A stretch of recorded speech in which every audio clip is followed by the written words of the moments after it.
30% চামড়া আমরা এগুলো ফেলে দিতেছি। এটা কিনেছি আমরা, তখন লট নিয়েছি, বুঝতে পারি না এই মাদ্রাসার মাল, মাদ্রাসার সব রকম মাল ঢুকে রাখে, আমরা না বোঝার কারণে এগুলো হয়। এখন ওদের সাথে আমরা কনভিন্স করতে পারি না, ভাই এই মালটা নিব না নিব না, আমরা গড়গড়তে নিয়ে নেই, বুঝবো তো লোভে পরে নেই, পরে নেওয়ার পর দেখে এইগুলি মাল কিছু মাল রয়ে যায়।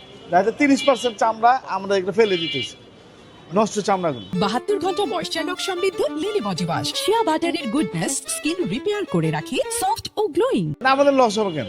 আমরা তো দেখে শুনে নিছি, আমাদের ব্র্যান্ডে আছে চামড়ার মধ্যে। আমরা ট্রেনের ইয়েতে নিব যে ওইখান থেকে আমার 30% আমার বাদ দিয়ে নিব, আমার ব্র্যান্ডে আছে এটা।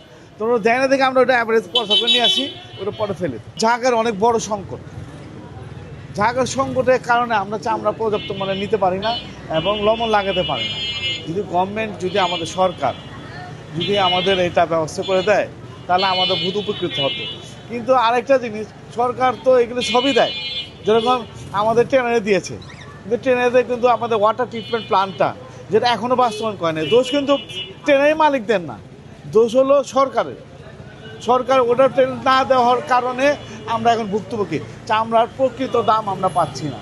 হ্যাঁ, সরকার আমাদের কাছে, আমরা সরকারের কাছে আমরা উপস্থাপন করেছি জায়গার জন্য। ওরা আমাদের 30 একর সম্ভবত জায়গা বরাদ্দ চিন্তাভাবনা করেছে এবং কেয়ারটেকার আমাদের করেছে। এখনও এটা প্রসেসিং চলছে। কিছু জায়গা নির্ধারণ করেছে, আলেপুর, আমিনবাজার এবং আরেকটা জায়গা আছে, ওইসব জায়গা নির্ধারণ করেছে। এর মধ্যে যে কোনো একটা জায়গা সরকার দিবে আমাদের বলেছে, এই আশ্বাস দিয়েছে, কিন্তু এখনও বাস্তবায়ন হয়নি। কতদূর সময় লাগবে আমরা জানি।